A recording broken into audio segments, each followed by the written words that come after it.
పితా పుత్ర పవిత్ర ఆత్మ నామమున ఆమెన్. క్రీస్తునాథుని యందు మిక్కిలి ప్రియులకు దేవుని విశ్వాసులారా, మీ అందరికీ సామాన్య కాలపు 2వ ఆదివార ప్రసంగానికి ప్రేమతో ఆహ్వానం అందిస్తూ ఉన్నాను.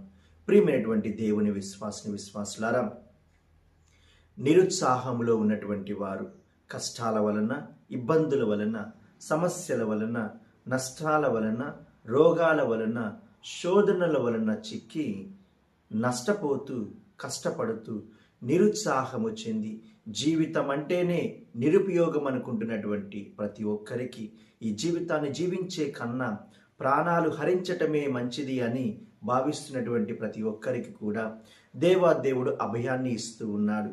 దేవాదేవుడు తన రక్షణ వచనాలను పలుకుతూ ఉన్నారు. ఇదిగో నేను మీకు తోడై ఉన్నాను అని, నా కృప మిమ్ము విడిచిపోవటం లేదు అని, ఇదిగో నేను మీతో ఉండగా మీ జీవితాలలో గొప్ప మేలులు జరుగుతాయని ఆయన ఆశీర్వాదాలు మనకు అందించటానికి సమ్మతి చూపిస్తూ ఉన్నట్లుగా ఈనాటి 3 దివ్యగ్రంథ పఠనాలు కూడా మన గుర్తు చేస్తూ ఉన్నాయి.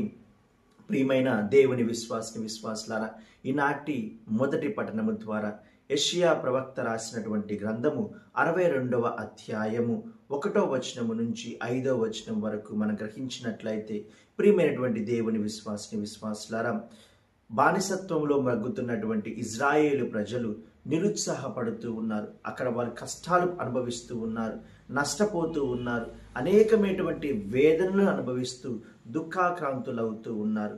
వారందరికీ దేవాదేవుడు అభయాన్ని ఇస్తూ ఉన్నాడు. ఇదిగో నేను మేము విడిచిపోవటం లేదు, మీరు కోల్పోయినటువంటి ప్రతీదీ కూడా నేను మీకు తిరిగి ఆపాదిస్తాను, తిరిగి వసుగుతాను అనియు, అదేవిధంగా మీరు కోల్పోయినటువంటి పేరు ప్రఖ్యాతిని పరుస్తాను అనియు, ఒక నూతనమైనటువంటి పేరుతో మీరు పిలుపును పొందుకుంటూ ఉంటారు అని, గుర్తింపులో ఉంటారు అని, వారికంటూ ఒక ఖ్యాతిని దేవుడు ఇవ్వటానికి సంసిద్ధపడుతున్నట్లుగా మనం గ్రహిస్తూ ఉన్నాము. ప్రియమైనటువంటి దేవుని విశ్వాసులారా, దేవాదేవుడు ఇజ్రాయేలు ప్రజలను ఎంత గొప్పగా ప్రేమిస్తూ ఉన్నారు. ఆయన యొక్క మనసులో వారికి ఉన్నటువంటి ఆలోచన ఎంత గొప్పదైనటువంటి ఆలోచనయో ఈనాటి మొదటి పఠనం ద్వారా మనం గ్రహిస్తూ ఉన్నాము. దేవాదేవుడు తన నమ్ముకున్నటువంటి ప్రజలని, తన సొంతమైనటువంటి వారిని ఆయన అనాధారము చేయరు, ఆయన విడిచిపెట్టరు, వారిని అతి చేరువలోకి స్వీకరిస్తూ ఉంటారు అని, వారిని తన హృదయ నీడలో ఆయన పదిలపరుచుకుంటూ ఉంటారు అని, ఎల్లప్పుడూ కూడా కాచి కాపాడుతూ ఉంటారు అని ఈనాటి మొదటి పఠనం ద్వారా మనం గ్రహిస్తున్నటువంటి సందేశము. ప్రియమైనటువంటి దేవుని విశ్వాసులారా, అదేవిధంగా ఈనాటి 2వ పఠనము ద్వారా పునీత పౌలు గారు కొరింథీయులకు రాసినటువంటి మొదటి లేఖ 12వ అధ్యాయము 4వ వచనము నుంచి మనం చదువుతూ ఉన్నాము. ప్రియమైనటువంటి దేవుని విశ్వాసులారా, కొరింథీ ప్రజల యొక్క జీవన విధానాన్ని మనం పరిశీలించినప్పుడు ఆనాటి కాలంలోనే ఈ కొరింథీ పట్టణం అనేది వ్యాపారంలోనూ, రాజకీయ పరంగా, ఆర్థిక పరంగా ఎంతో గొప్ప ఉన్నతమైనటువంటి స్థితిలో ఉన్నటువంటి పట్టణము. ఇది ఉన్నతమైనటువంటి పట్టణము కాబట్టి పాపములో కూడా అంతే పండిపోయి ఉన్నటువంటి ప్రాంతము, అనేకమైనటువంటి అన్య ప్రజలు నివసించే ప్రాంతము, అనేకమైనటువంటి అన్య ప్రవర్తనలు కలిగినటువంటి ఈ ప్రాంతములో దేవుని ప్రజలు నివసించటము, దేవుని ప్రజలు వారి విశ్వాసములో నిలబడటం అనేది కత్తి మీద సాములాగా మారిపోతూ ఉన్నది. తద్వారా అక్కడున్నటువంటి సంఘములోనే అనేకమైనటువంటి కలహాలు మొదలయ్యాయి, విభేదాలు మొదలయ్యాయి. ఒకరి ఎడల ఒకరికి మనస్పర్ధలు ఉండటము ద్వారా ఐక్యత అనేది వారిలో లేకుండా పోతూ ఉన్నది. అప్పుడు పునీత పౌలు గారు వారికి తెలియపరుస్తూ ఉన్నారు, మనమందరము ఒకే ఆత్మ దేవునిలో పిలుపును పొందుకొని ఉన్నాము, ఒకే పవిత్రాత్మను పొందుకొని ఉన్నాము. ఆత్మ మనల్ని అనేక విధాలుగా ప్రేషితము గావిస్తున్నప్పటికీ ఒకే విధంగా ఆయన మనల్ని తన సొంతము చేసుకుంటూ ఉన్నారు. మనందరినీ అనేకమైనటువంటి వరాలతో దీవిస్తున్నప్పటికీ మనమందరము ఒకే సంఘముగా, ఐక్యముగా నిలబడాలి అని, ఒకే సంఘము కొరకు మనము కృషి ఉనర్చుతూ ఉండాలి అని పునీత పౌలు గారు ఈనాటి 2వ పఠనము ద్వారా కొరింథీ ప్రజలకు, మరి ముఖ్యంగా మనందరికీ వెల్లడి చేస్తున్నటువంటి పవిత్రమైనటువంటి సందేశము. ప్రియమైనటువంటి దేవుని విశ్వాసులారా, అదేవిధంగా ఈనాటి సువిశేష పట్టణములో కానాపల్లి పెండ్లి వింది సందర్భాన్ని మనము ప్రత్యేకంగా ధ్యానిస్తూ ఉన్నాము.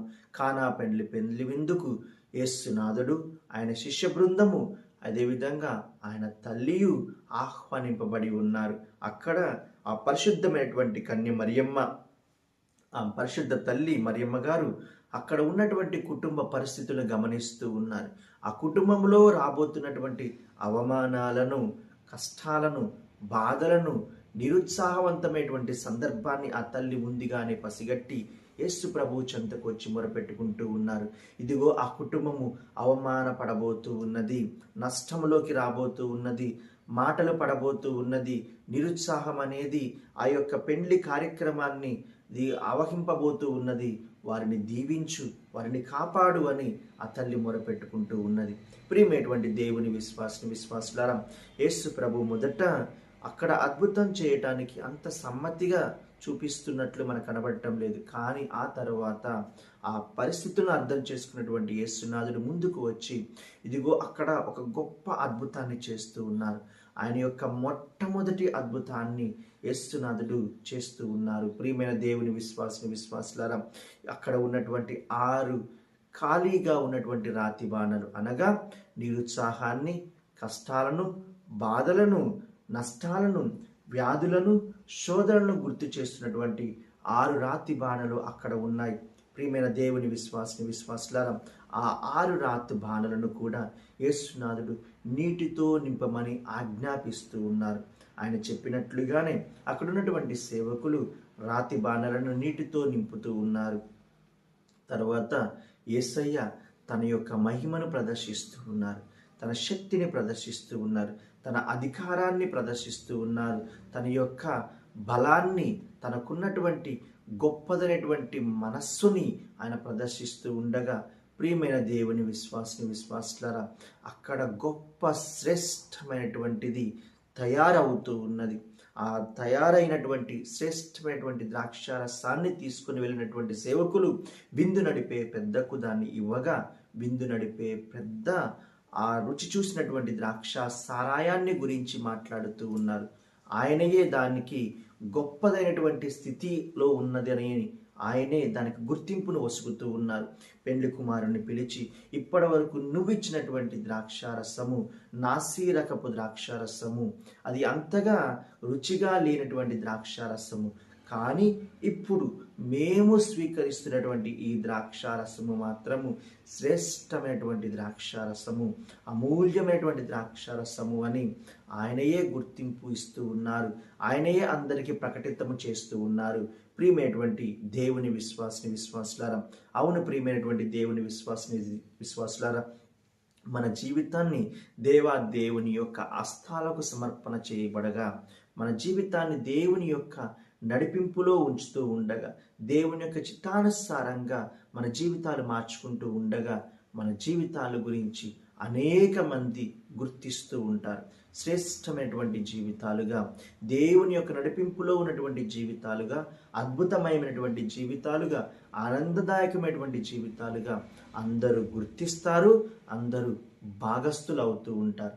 ప్రియమైనటువంటి దేవుని విశ్వాసులారా, మన జీవితాలు చప్పగా ఉన్నటువంటి జీవితాలే, అంతగా రుచి లేనటువంటి జీవితాలే, కానీ దేవుని యొక్క హస్తాలలో ఉంటూ ఉండగా అందరి ఉపయోగార్థమై శ్రేష్టమైనటువంటి జీవితాలుగా మన జీవితాలు మారుతూ ఉండాలి. అదే మనం దేవునిలో ఉన్నామనటానికి సాదృశ్యము, దేవుడు మనలో ఉన్నాడు అనడానికి సాదృశ్యము. తద్వారా ఇజ్రాయేలు ప్రజలకు దేవుడిచ్చినటువంటి అభయము మీకు ఒక గుర్తింపు రాబోతూ ఉన్నది, మీకు ఒక శ్రేష్టమైనటువంటి ఆశీర్వాదాలు రాబోతూ ఉన్నాయి అనటానికి ఇదిగో సూచన. మనం దేవునిలో నిలబడుతూ ఉండగా, దేవుడు మనలో ఉంటూ ఉండగా జరిగే ఒక ప్రధానమైనటువంటి ప్రక్రియ, ప్రియమైనటువంటి దేవుని విశ్వాసులారా, తద్వారా మనమందరము కూడా దేవుని నుంచి పొందుకుంటున్నటువంటి ఈ పరిశుద్ధమైనటువంటి ఆశీర్వాదాలు మన యొక్క ప్రయోజనాలకు మాత్రమే కాకుండా సంఘం యొక్క ప్రయోజనము కొరకు, సంఘం యొక్క ఉపయోగార్థమై, సంఘం యొక్క అభివృద్ధిలో మనము పాలు పంచుకోవాలి అని ఈనాటి దివ్యమైనటువంటి పఠనాలు మనకు పిలుపునిస్తూ ఉండగా, ఈ పిలుపు ప్రకారంగా మన జీవితాలు సార్థకం చేసుకోవటానికి అందరం కూడా ప్రయాసపడదాం. దేవాదేవుడు మనల్ని, మన కుటుంబాలని పరిశుద్ధముగా దీవించి కాచి కాపాడునుగాక.